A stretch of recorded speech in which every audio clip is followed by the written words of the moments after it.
Welcome to the Maui Liberty Network. I'm Joe Kent of the Maui Libertarian Party, and our co-host is Valerie Cisneros of Tea Party Maui. And with us today we have Phil Heath of the Libertarian Party and Pat Brock, who is also part of the Libertarian Party. And today we're talking about the top 10 worst laws on Maui that hurt business. We talked to business people from all over Maui and try to get their story. You talked to a lot of business people as well, and so Valerie made a list and I made a list, and we tried to, with mathemagics and wizardry, we made a top 10 list. And so this is the ultimate top 10 list of laws that hurt business on Maui. By the way, if you think of an item that we didn't hit on our list, so please feel free to visit us at MauiLibertyNetwork.com, and we can try to add it to the show. With that said, on with the list. This is the Maui Liberty Network's top 10 worst laws that hurt business.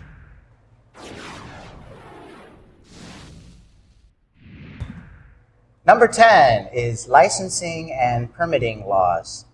When you think about all the different people on Maui that have to get licenses in order to do anything, the list goes on and on. We're going to put the list on your screen right now. Childcare workers, teachers, massage therapists, bicycle tours, private detectives, activity desks, hearing aid fitters, restaurants, timeshare salespeople, travel agencies, and the list goes on and on and on. Some of these licenses take years and years to obtain. But the argument is that if people aren't licensed, then there's going to be bad actors. There's going to be people who give a bad massage. There's going to be a restaurant that doesn't do business right just because they don't have a license. Don't we need licenses? There's bad actors in every single industry that I've worked. There's also great actors as well. The great ones get more business through word of mouth, through the internet, and through positive praise. I tell friends about, I had a great meal at this restaurant, so I go back there. If I had a bad meal, I don't recommend it anymore. So there's a lot of these licensing laws do not necessarily, they have, all the restaurants are licensed to operate in the business, but doesn't mean they have great food or great service. So you're saying that if I wanted to go to a massage therapist who was unlicensed and they gave me a bad massage, then obviously I wouldn't go there again. You wouldn't go there again. If they gave you a bad massage, you probably would say, I would recommend that you avoid that massage therapist. Right. I would go somewhere else. And is there any kind of licensing in the free market? In other words, isn't there some cases where we need licenses, and how would the free market deal with that? Libertarians have advocated private certification organizations where people could contract to be tested and graded by the certification, some sort of a private certification board. Like Underwater Laboratory, UL, on all the electric that's an excellent example, yeah. And so people could check with private certification organizations and find out how service providers or product providers rate among their peers. Okay. Is there any other licenses that you can think of around Maui or just a funny licensing law? Yeah, I was talking to a commercial fisherman recently in my neighborhood, and I thought it was really amazing just how many things that he has to go through just to be able to catch fish for the local restaurants. And I didn't realize that a fisherman has to have a commercial license, for fishing license to fish, and then you have to have another license to drive the boat. And then if you want to go bottom fishing, you have to have a different license. And then if you need to fish near Kaho'olawe, you need a different license. And they must report how many fish they catch. And if this goes to the DLNR and the state aquatic resources. And if they're bottom fishing, they can't go. They can't bring along like their son or their grandfather or anything, unless the son or grandfather has also a license to bottom fish. Really? So if a dad and a son want to go fishing, the son's just coming along for the ride. He's not doing any fishing, and you need 2 licenses. Yes. To go. Oh, wow. Of course, if no one sees you fishing, that's no problem. But if someone does, they can be penalized and fined, and licenses can be revoked, and then he can lose his license and not be able to make a living. It reminds me of something that Lawrence Carnicelli once told me, which is that if something is, if you need a license for something, that means it's illegal to do it naturally. So it's illegal to fish, it's illegal to drive, it's illegal to do business with anyone unless you get a license. And so basically everything's illegal today. And we've got all these licenses to sort of make us feel like we're living free, when really we're not as free as we think. So, also with licensing, we have the strictest requirements for licensing than anywhere else in the 50 states. So the restrictions that the state puts on it are higher than every other state in the union. I didn't know that. There's another aspect to licensing that I've noticed in Hawaii, particularly building contractors. It's not enough to pay the fee and prove that you know your job. You also have to spend an internship or an apprenticeship with somebody who's already in the business, and you have to get a signature from them, a validation from them to get the license to compete with them. So that's kind of a conflict of interest there. Even if you've been in that same industry, licensed contractor in another state, there's no reciprocity between states. Well, that brings us to our number 9 item on the list. And here is, okay, so now number 9.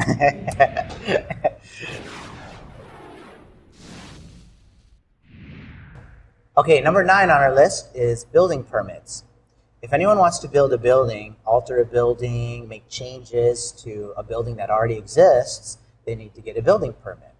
These building permits can take months and months, sometimes years to obtain. I knew, actually yesterday I just talked to a contractor who was just trying to renovate a house. And the owner of the house said he wanted to put a screen door on the house. Well, in order to put that one screen door up, it took 6 months to wait for this building permit. And the building permit sat in the building department's office for a long time. He called, sometimes they'd be on vacation. And in the meantime, his competitors were skirting the law. They would just try to do business without getting the permits, and they get all the customers.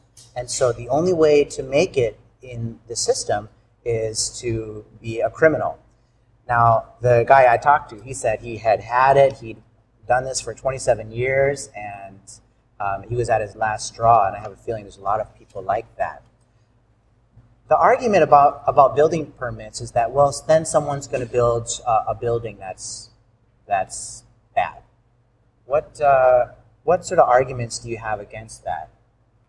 I sort of wonder myself, when I first moved here almost 20 years ago, I guess there weren't quite so many of these permits and necessary. You saw the houses didn't match. You drive through any neighborhood and everyone has a house that looks however they want their house to look. And I just don't see a big problem with that. I mean, now where I come from, and so many places on the mainland, all the houses look exactly the same. I often wonder how people find their houses at night, especially if they've had a few cocktails or something. Yeah. But yeah, I don't really quite understand. I'm sure it's for our own good and our own safety, because that's usually the way. That's always the rationale, since we're mostly treated like kindergartners, and the government needs to protect us at all turns. But when it comes to building permits, actually they're very closely related to zoning laws as well, because it depends on where you're zoned, what building permits you need to follow. If you buy land that's on the ocean side of the road, watch out, because that land is called SMA land, or shoreline management area land. that land has about 10 times more restrictions and regulations that you have to follow when it comes to building permits. So this screen door thing would only happen on an SMA land property. All this stuff does is raise the price of buildings and raise the price of Your rent. land. And Your rent, your It housing. contributes to homelessness. Yeah. Oh, I never thought about that. The Cato Institute that did a study that they estimated that at least nationwide, about 40% of housing costs go to meeting regulations and covering permit fees and things like that. I know an individual who he thought he was following the law. He read all the building permits, he read all the licensing, he thought he was following the law to the letter. And then he realized that he was on SMA land, which was closer to the ocean, and he was subject to a whole host of different laws. So when he found that out, he realized that he had a rock wall that was 6 feet high when the requirement on the SMA land was 5 feet high. And so he said, well, I'll just take some of the rocks off. But no, he was fined about $60,000 just for that rock wall. It was this kind of thing happens all the time. Sign laws. A sign has to be smaller on SMA land. There's all sorts of kind of weird laws when it comes to where your business can be and where your shed can be and all this stuff. And the size of your home, if you want to build a tiny home, you're not allowed to under the county rules right now. Oh, really? Yes, you can't. I have friends of mine on this island that want to build a small shack, small to live in, because it's more affordable and you can actually afford to build it. But county has restrictions on that as of today. You know what all this stuff reminds me of is that our property isn't really our property. When it comes to property rights, you actually don't own your property. It's the government that owns it, and you're borrowing it from them. So if you own something on your land, you should be able to do what you want on that land. As long as you're not polluting someone else's land or polluting someone else's air, you should be able to do what you want on your own property. And that obviously is the libertarian philosophy standpoint of that. So. I agree. There was one business owner I spoke with. They're building a new building, and they had to stop construction. They were almost done, and then they had to stop because they didn't have a water fountain built in this building. And so they had to send their plans back to the architect and get it redone so they could go back and put in water fountains, because we all need water fountains, right? Yeah, I kind of wonder, there's a lot of run-down buildings on Maui. You kind of think, well, why are they run down? Why don't they just update it? And then you realize that, oh, yeah, it's because it takes forever to do that. So it's easier to just ignore it. Mm-hmm. Oh, okay. And that brings us to number 8. 1 second. Oh, okay.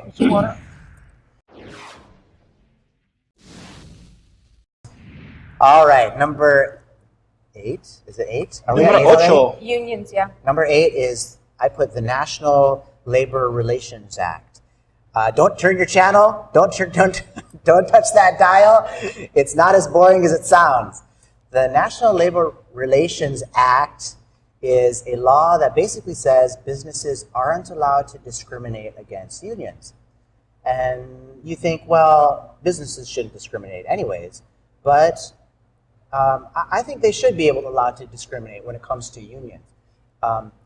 For example, let's pretend that I have a business and someone applies at my business and they give me the application and I read it and it says, I want to work at your company and I want to start a union at your company and I want to organize everyone in your company to start a union.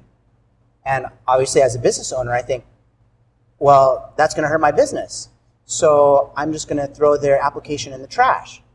Well, what this law says is if you ignore that application, it's actually against the law. And there's been many cases where these people have sued the business for not hiring them. It's illegal to fire someone just because they're part of a union. And what this law does is it gives unions power. And I think if the law was abolished, then businesses would have the freedom to hire and fire who they want, whether they're in a union or not. and and then the free market would take over. So I think that unions are one of the biggest hurtful things to business, and this is the one law that keeps them all in place.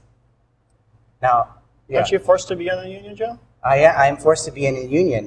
In Hawaii, I'm part of the teachers union, and I sit in the meetings and I pay the fees, and I never elected to be in this union, but I'm still part of it. So, yeah. It certainly seems like companies ought to have the choice. They could sign a contract with the union and have a ready-made workforce, probably trained, well-trained, and ready to go, or choose to hire everyone individually and train them themselves. It would seem that either way would be a possible way for a company to go. Do you think that if this law were abolished, that there would be no more unions? I wouldn't think so. Like the United Auto Workers. I mean, once again, if you open an auto factory and you want to start making cars, if you go to the United Auto Workers, they ought to be able to supply you with a workforce that's already been tested and trained and get started right away. Okay, so there'd be kind of free market unions, and if the union wanted to all do a walkout, they could, and the business could negotiate with them or not, or Before this law was passed, unions had the ability and the right to go on strike immediately and not have to give 30 days notice. That's interesting. So it cuts a little bit both ways, but it cuts both ways. There's restrictions on them that they don't have right now, that they had before.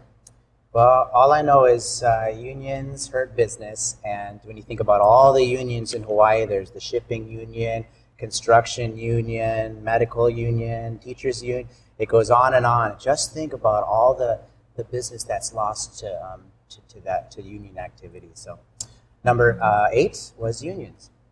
Okay.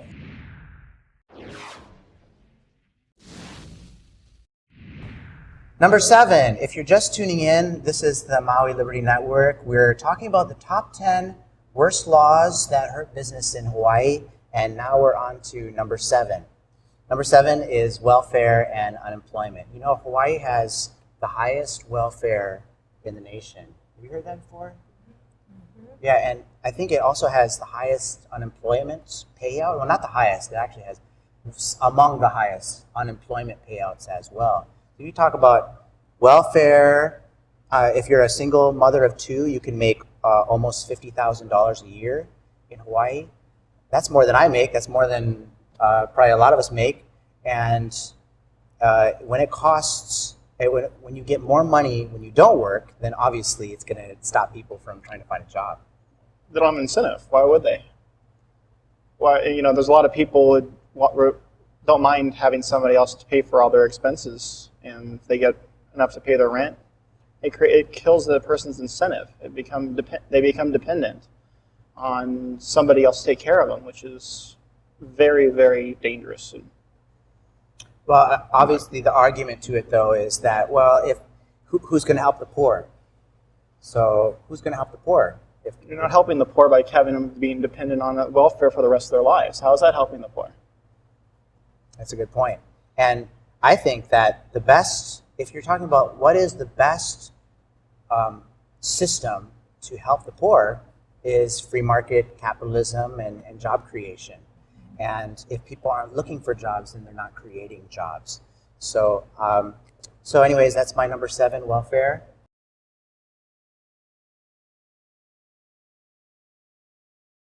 Number 6 is the Public Utilities Commission. Have you ever wondered why your electric bill is so high, or why you run out of water, why there's a drought in water? Things like this have to do with the Public Utilities Commission. Basically, it's public utilities. So the phone lines, the water lines, the sewage lines, the transportation, avenues, electric lines, all these things, anything that has to do with lines, I guess, is you've got the Public Utilities Commission, infrastructure. So why does this hurt business? Well, if you've ever looked at your electricity bill, you know why. It costs a lot of money to run any kind of energy on Maui. If you've got a business based on energy, look out. The same thing with water and even telecommunications. And it used to be that the Public Utilities Commission regulated the phone lines so that there was a monopoly in the phone lines. Is that correct? That's correct. And now that's changed. It has changed. But there's an interesting thing that the federal government now forces the phone companies, like Hawaiian Tel, is forced to sell to allow other companies, their direct competition, to use their facilities and sell it at a cheaper rate. So there's a few other companies that use their facilities. They set up in Hawaiian Tel's central office, and they set up their equipment, and the government mandates that those companies can sell their product cheaper than Hawaiian Tel or whoever the main company is. And I think that's just not... I mean, on the one hand, it's kind of like the government sees that there's value in a free market system, so then it does a top-down version of value and says, you businesses have to act like free market. Mm-hmm. And even if the free market would never do that, right? You have to pretend like you're free market actors, and so you have to allow them to go in your building and they can use your things and so on. But in the free market, it happens naturally. They had a monopoly to begin with, so they're I guess overcompensating for that fact. I don't know if it's better or not, but I think it's it's not the right way to do it. But I understand why they did it that way. But there are better ways to do it than that. I mean, the argument is that, well, who would run the buses? Who would run the transportation? Who would run the electricity? Speaking of buses, when I was in Mexico, buses run every single minute in Cancun. I didn't have to wait more than a minute to catch a bus. It costs about $1 to catch the bus. It'd take me into town. Here, if I miss the bus, and you got to wait another hour for that bus to come back. So I like there was about 50 companies that were operating bus. Each bus driver had their own bus company. Free market buses. Yes. And here they're subsidized, right? They are subsidized. Yeah. Yes. The buses here. The bus system. Oh, right, yeah. I mean, subsidized. the public bus system is millions of dollars in the hole every year, and they subsidize it. And so the argument is, well, if we don't have the government creating these utility monopolies, then everything's going to go to pieces. But it reminds me of something Murray Rothbard once said, which is that if the shoe industry were run by the government, right, and for all our lives, the shoe industry, governments made shoes, then if we were to privatize shoes, then we'd say, well, how would it work? Who would sell the shoes? Who would make the shoes? Where would they be made? Where would they be sold? Who would buy the shoes? And the only answer that you'd be able to give is, well, the free market would handle it. And that's kind of what we have to say when it comes to these public utilities. But by the same token, we have to remember that everyone loves their shoes, and they buy the shoes they want at the price that they're willing to pay.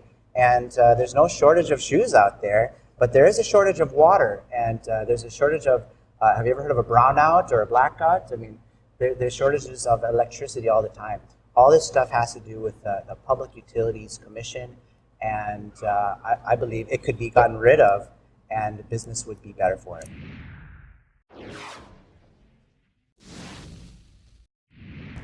Number 5 that I'd like to talk about is the Liquor Commission.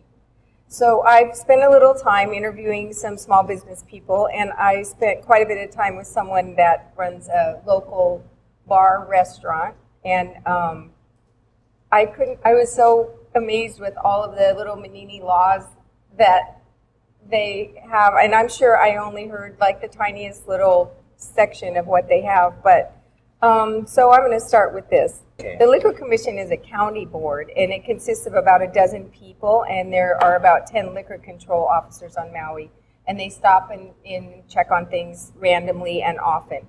So a bar owner must have a permit to have a dance floor, and the dance floor must be a minimum of 10 by 10.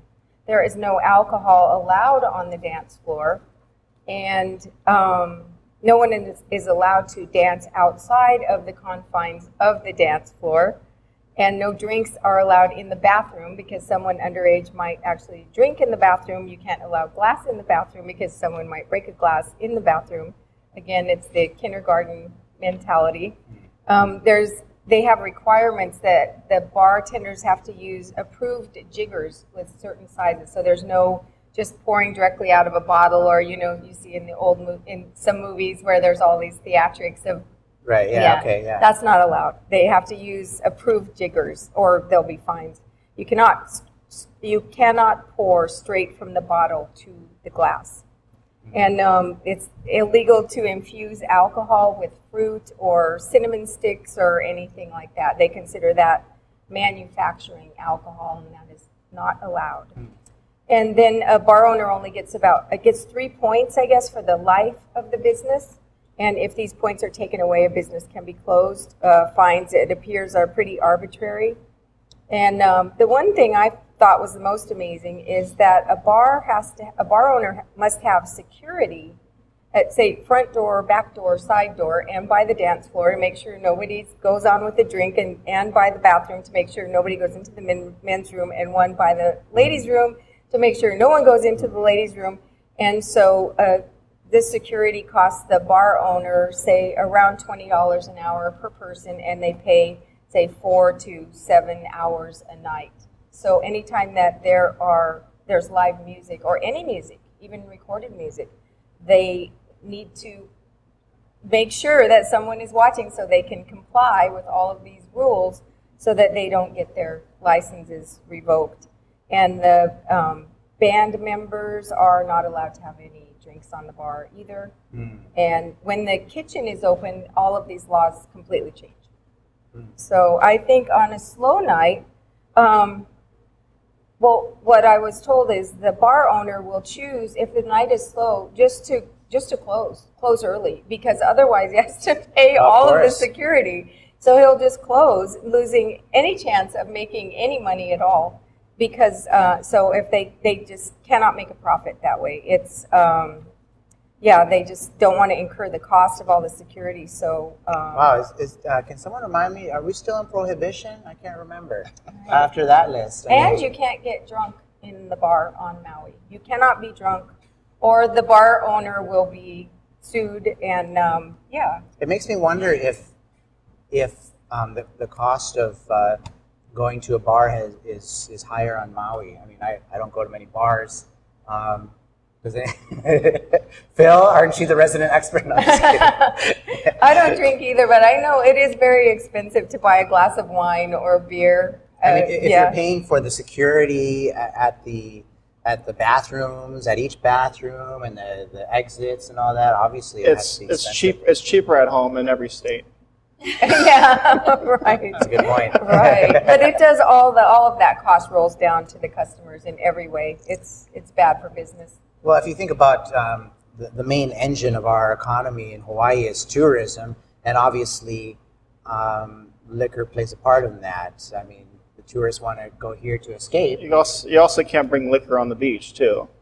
I mean, it's not enforced, thank goodness, but it's or selectively enforced. Right. But that's relatively recent.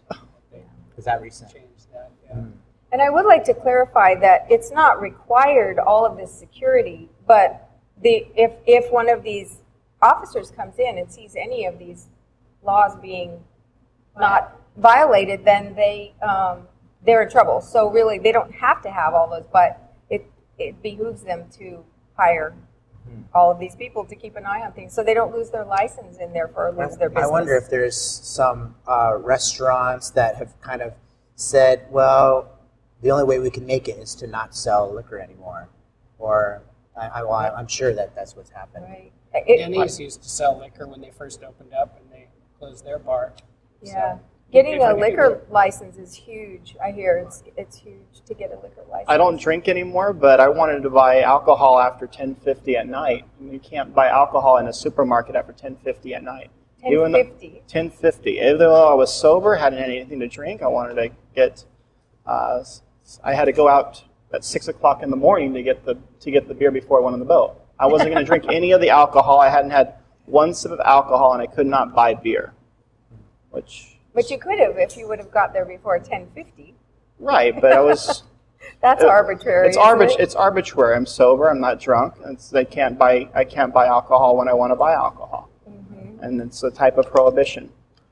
At least they sell in the supermarkets here. There are some states that have blue laws. You can't buy beer on Sundays, and you can't buy beer on Sundays. And some states they have liquor stores right next to the supermarket, and it always perplexed my mind why they had restrictions like that. And it's because they can't sell beer. It has to be in a state-run store. And I think the law is 11 o'clock. It's just that the markets and liquor stores don't want to run afoul of the liquor board. If you're in line at 10:50, but somebody in front of you has a lot of items and it's 11:01, then they just cut it off at 10:50 just to play it safe, so they don't have that happen. So. Okay, well, unless you have something else to say, that is our number 4 pick is liquor laws. 5. Our number 5 pick is liquor laws. Okay.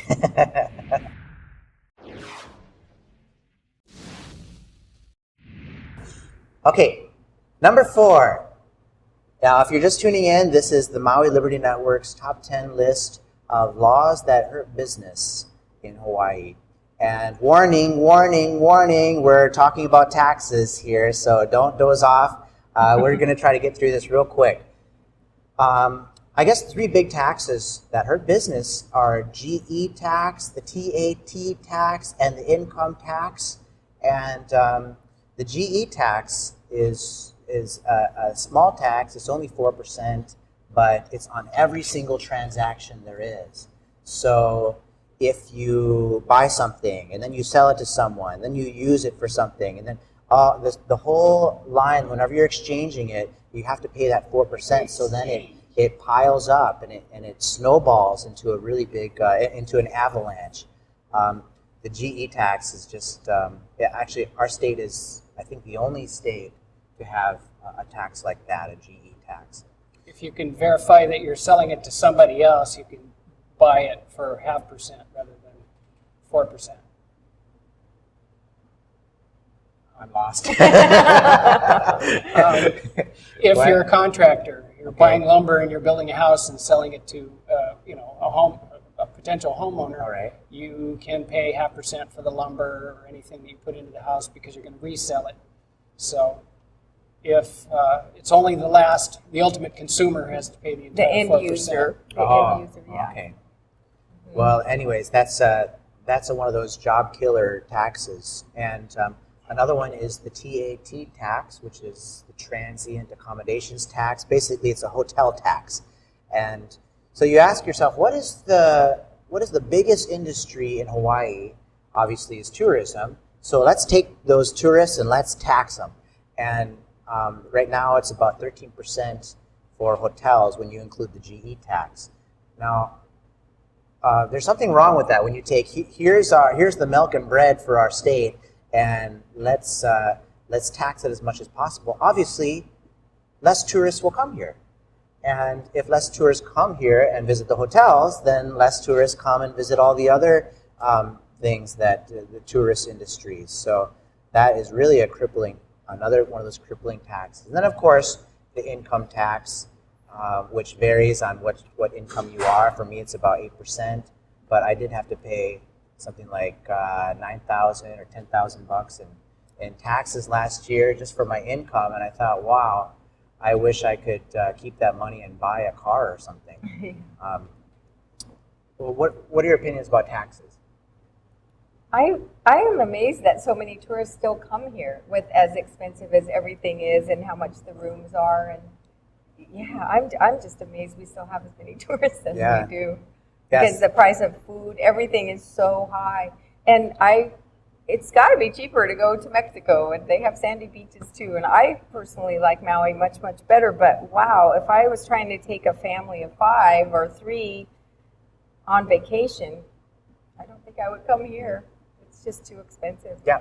We have a tax on all food that's purchased, even fruit and vegetables at the supermarket. They have a general excise tax on everything except incidentally a newspaper. So every other product out there except the newspaper has a general excise tax. Yeah. I guess when they're proposing it, the newspapers didn't want that to happen.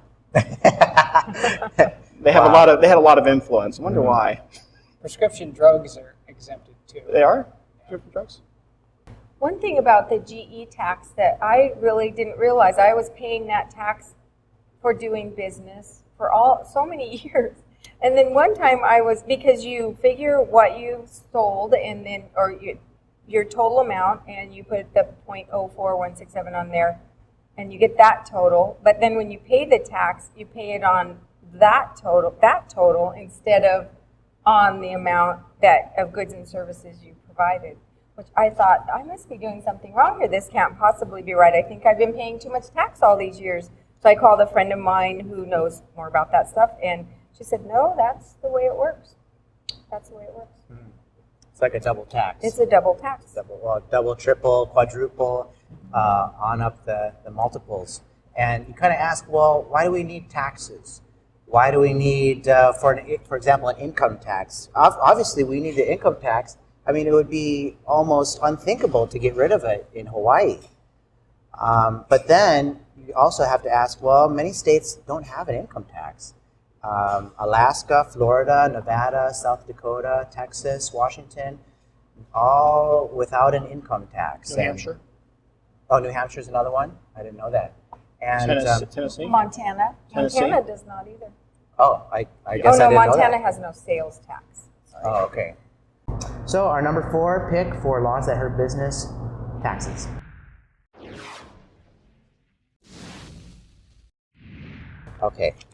Okay, number 3 is the planning department. And basically, when I say planning department does come up with a lot of these kind of silly laws. But really, we're talking about any kind of silly law that's arbitrary in Hawaii about business. And the planning department has a lot of them. When it comes to a home business, the planning department creates the rules for that. So if you want to start a business in your house, they've made a rule that you and only one other person can be employed by that business. It can't be 3 people in the business, only 2. 40% of your house can be used for the business. So if you use the living room to do business work, you're not allowed to go into the garage to store something. And storing something is another thing. If you wanted to have some sort of like a sewing machine or some sort of like leather making tool, and you put it in your garage, you're trying to run a leather making thing, that's not allowed. You can only have equipment that would already have been in your house, something like a refrigerator. Like things that people have in their houses. And these are all opinions, right? And, there's so many of these kind of silly, arbitrary regulations that somebody thought was a good idea, but I think everyone in the planning department, they work really hard, and all of them making trouble. Here's an example of parking lot laws. They've got, this is a document with all the parking lot regulations. It says, a bowling alley must have 5 parking spaces for each alley. A bed and breakfast must have 1 parking space for each bedroom. Well, of course, why would a bed and breakfast not have a parking spot for its customers? And but these people think that the only way that the economy works is from a top-down view. But I think a bottom-up view works. I think people would create their own prosperity and their own great ideas themselves. I spoke with a contractor, and he was telling me about the rules around, it's the landscape planting plan permit for parking lots. And this permit provides a means to encourage the choosing and the planting of trees. And I was told about the expense of planting trees. Every 5 spaces, you're supposed to have a tree in the big parking lots, in newer construction things. And you'll notice most parking lots that are newer you go to, there are a lot of trees. So I have a diagram for that too, and it actually shows 5 spaces a tree, 5 spaces. So that's a place a car can't park. So that's a customer that can't go in the store and spend money, and that, if you don't think that adds up pretty quickly economically, it does.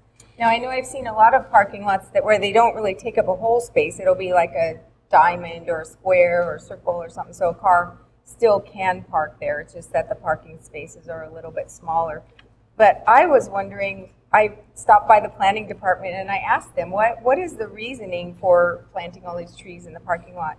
And the woman said to me, well, you can't have people just pulling into a parking lot and all they see is parked cars. And I thought, isn't that what's in a it's parking a parking lot? I know. But Yeah. I guess the government feels that it's important to make sure that they've enhanced the quality of the environment and that we provide shade, comfort, and tranquility.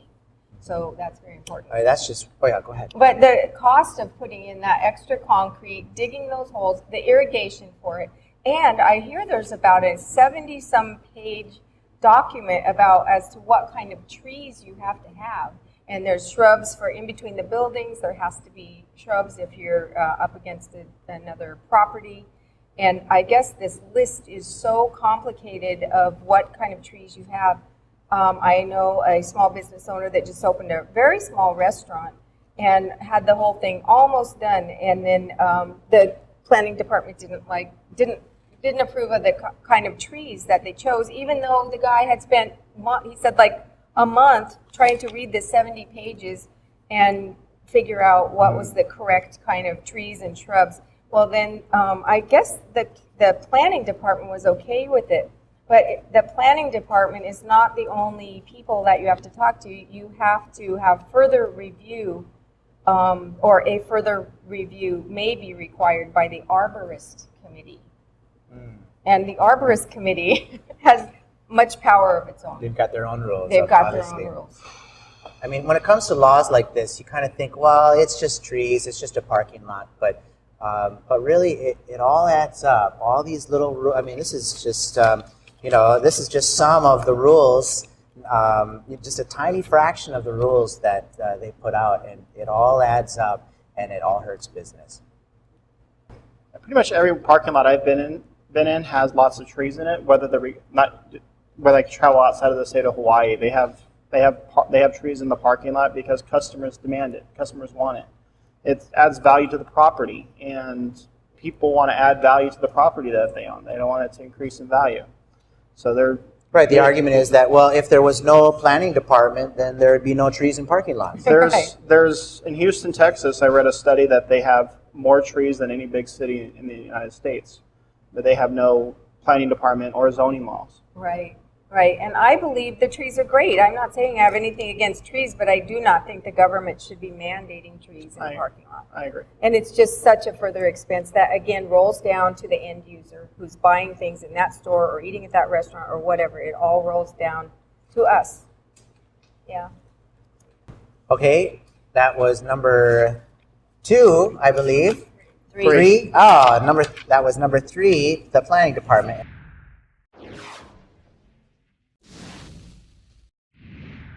Joe and I agreed on the number 2 choice for the most harmful laws to business, and that is what has affectionately become known as Obamacare, officially named the Patient Protection and Affordable Care Act. This law is over 2,000 pages long, and the subsequent clarifying language and guidance has exceeded 20,000 pages so far. The law has been in existence since March of 2010, and with many of these provisions and rates are going into effect in January of 2014. The law is slated to be phased in over the span of 8 years. So here it comes. Yeah. Right? Okay, so why does Obamacare, why does Hawaii healthcare, why does it hurt business? I mean, I can see that, yes, we've got an extra cost, but why does that hurt business? Yeah, I don't understand. Supposedly there was, 12, I don't remember, a few million people that didn't have health care insurance. So 15 million. Mm-hmm. Yeah, so rather than just implement something by government to see that those people are insured. The entire system had to be renovated, causing a hardship to everyone, and of course small businesses that are still trying to figure out the mathematics of all this. I think if you have a full-time employee, I mean, this is Hawaii's healthcare, right? If you have full-time employees, then you have to pay for their healthcare. Am I wrong about that? If they're over 20 hours a week. If they're over 20 hours, so they'll have a lot of employees have work for 19 hours. So a lot of employees work for 19 and a half hours, right up to the mark, and then they have to have another part-time job and another. So they're working three times as much when they could just work at one job. They've had one schedule. They could have time to see their kids, and they wouldn't have to worry about. And they could get their health care on their own without having to worry about their employer. And this is what's happening across the whole nation. Employers are laying off millions of workers because they're dropping them down to part-time so they don't have to pay this. And it's hurting the economy. It's a disaster.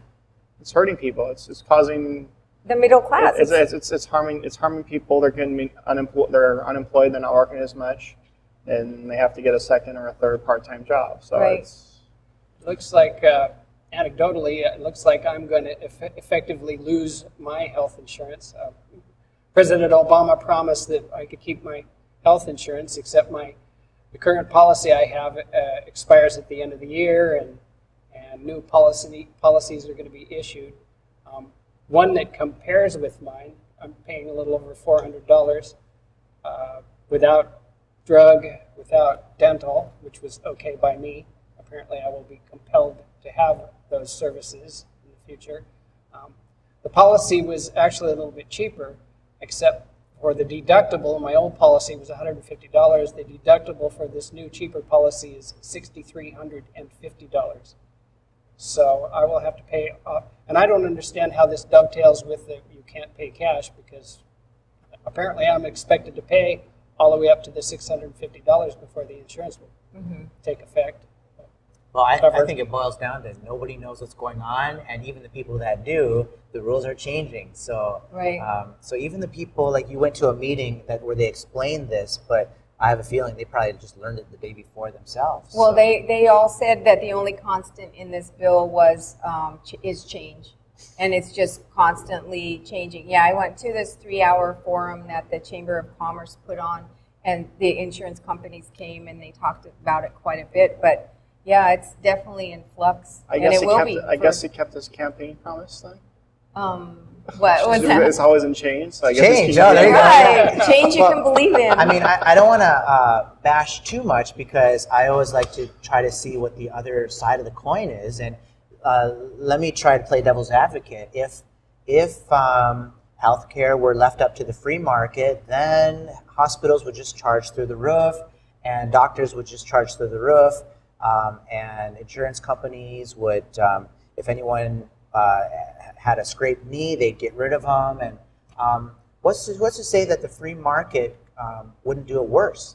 But LASIK surgery is one of the few things that's not covered by any insurance plan, and they're one of the few parts of the medical business that has decreased costs. Costs are going down every single year. It's privatized. Well, they have to pay by cash. People are paying by cash for LASIK surgery. For eye surgery. They don't have that with almost every other form of insurance. It's covering other things except LASIK surgery. I don't know of any policy that covers LASIK surgery. You're saying that right now we don't have a free market healthcare system as it is. As it is, except in that one niche area. Except for that niche area, and the niche area is improving. Well, the costs are going down, and there has been improvements in it. So costs go down, and that's how it is in the computer industry, in the cell phone industry. Costs are going down or stay the same, and they're getting cheaper and cheaper. Or the costs of the computers stay the same, but they're twice as powerful as last year's model. So you're getting better products for the same price, and the costs are going down. I mean, I guess I have to say that when I look at the world and I look at all the miracles and the benefits that the free market provides us, you have to ask, why wouldn't this work in healthcare? And Obamacare is just the opposite of that. So Right. So let me go on with, there's a tax on health insurance companies. So there'll be an annual tax on health insurance companies. And that is an $8 billion tax next year. And then it goes up in 2015 to $11.3 billion. And by 2017, it will be a $13.9 billion tax. And that will definitely be passed on to the individuals. And then there is an Obamacare tax on union members and early retiree health insurance plans. This one, my brother retired from IBM when he was pretty young, like 45 or something. He'd already worked 25 years, and he's been getting insurance through IBM since. And the insurance cost of these, they're calling these Cadillac plans, are going to be taxed at 40%. That's pretty high tax there. yeah, you think there's very few things in the world that are taxed at 40%. Why not tax it 60%? Why not 70? Why not, you know? And they might. Don't give them ideas, Oh, Joe. sorry, Yeah. sorry. Delete that, edit it, cut. There's a comparative effectiveness research fee, which will be $1 per member per year. A reinsurance program fee, which is $63 per member per year. Just the names of these fees is just, I don't know, they're pretty, I'm sure they just really had to work hard to come up with all these Sounds like ideas. a telephone bill. Yeah. And in 2014, there will be a $2.5 billion tax on pharmaceutical companies, which will definitely affect all of us. And it's been said absolutely that more mandates, taxes, and legislative compliance will generate higher costs. And you may think you won't be affected, but you will. And my final thing is that tax compliance for Obamacare amounts to 80 million hours. The Ways and Means Committee has compiled this estimate of how many hours it will take to comply with these taxes. And based on IRS estimates, it will take nearly 80 million hours for family and businesses to comply with these taxes. It's kind of like someone has to teach us about what the new system is. Someone has to administer the new system, and those jobs are also built into the taxes, into the cost of it. And so there's a lot of new jobs being created, except they're these They don't government create any outlets. wealth. They Yeah. don't Right. bring a new medical product to the market or anything like that. Right. Well, we'll see in 2014. It's So, a quagmire.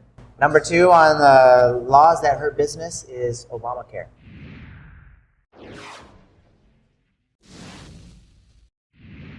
Okay. Number 1, we can fire through this pretty quick. It is the Jones Act. The Jones Act is a shipping law that prohibits any foreign ships from traveling between American ports. So if a Hong Kong ship came to Hawaii, it could not then go on to the mainland. It would be illegal for that to happen. If a Hong Kong ship went to the mainland, it could not then stop off in Hawaii. So obviously, that's gonna, if a ship has to pick between Hawaii, or can I go to Hawaii, or should I go to the mainland, obviously they're gonna pick going to the mainland, and they skip Hawaii completely. And then whatever goods need to be shipped here overseas are double shipped here, and that raises the cost for everyone. I've read estimates that say that if the Jones Act were abolished, our shipping costs would decrease to the point where almost everything in Hawaii would be cheaper, and some things would be quite a bit cheaper. Some say as much as 30% cheaper. When you think about all the things that go into what does it take to make a business? What does it take to make a building, to make a chicken fence, to make all the things that it takes to run business? And you put a huge cost to that because of the Jones Act. That's why we put that as number 1 on our list, because it does affect every single area of our lives. Can you imagine a world an island where everything was 30% cheaper, or a lot of things were. I mean, we might have things that are even cheaper than the mainland. If you think about it, things that, since we're so close to the international waters, we might have cheaper goods here. The cost of gas would be cheaper, the cost of everything. So it's hard to understate overstate how important this Jones Act issue really is. It really would be paradise here. Right. Because it's kind of a tough place to live at this time. I like to call the Jones Act the Matson Protection Act. And one of the arguments that happened before the incident in Honolulu last week was the... You're talking about the molasses. The Jones Act, there's 2 shipping companies that are allowed to ship into Hawaii. One of them is Matson, and they just spilled thousands of gallons of molasses into the Honolulu harbor. So they're killing the marine lives, and they're protected by the Jones Act from having foreign competition. So they're not doing a good job. Plus, they're protected by this law. They should have to at least face competition, which they don't currently have to do. So they can be a bad actor in the marketplace. They are a bad actor. They don't get punished. They are a bad actor. If you're spilling oil, if you're spilling molasses into the ocean, you are a bad actor. They should be punished. And the market would punish it if there was more than 2 providers of shipping out of the state and shipping to the state. There would be more. Right. There's not enough competition to meet the demand. So you're talking about if there was 10 different shipping companies, I would choose the one that polluted the least. And, right. Yeah. We wouldn't spill stuff on the harbor. I mean, I don't want that. No one wants that. I don't think Matson wants that, but they repeatedly they've done it on more than one occasion, unfortunately. And not only that, I know that there was an oil spill recently, not recent, a couple years ago, and international ships were barred from helping out with the cleanup efforts. Yeah, and talking about the Gulf of Mexico. There you go. Mexico. Yeah, and so an international ship, you think, well, why an international ship could just come to port, but then it couldn't help and then go back to port, and then so they were barred from helping us at all. And President Obama did have an exemption when they had the hurricane in New York City to help out with the hurricane relief effort. So he has had a temporary relief effort for New York and New Jersey. That just happened right before the re-election campaign. So it goes to show that the people in charge know that it's a bad law and they get rid of it when they really need it. But when everyone's asleep, then the law's in place. And well, actually now people are starting to wake up about the Jones Act. I know that right now it's a hot topic, and if you can, please do your research and get behind the movement to get rid of the Jones Act. That concludes our top 10 list of laws that hurt business on Maui. This is the Maui Liberty Network. I'm Joe Kent. We're here with Valerie Cisneros. Thanks to Pat Brock and Philip Heath for joining us. If you want to join us or find out more information, you can visit MauiLibertyNetwork.com. Thanks so much, and take care.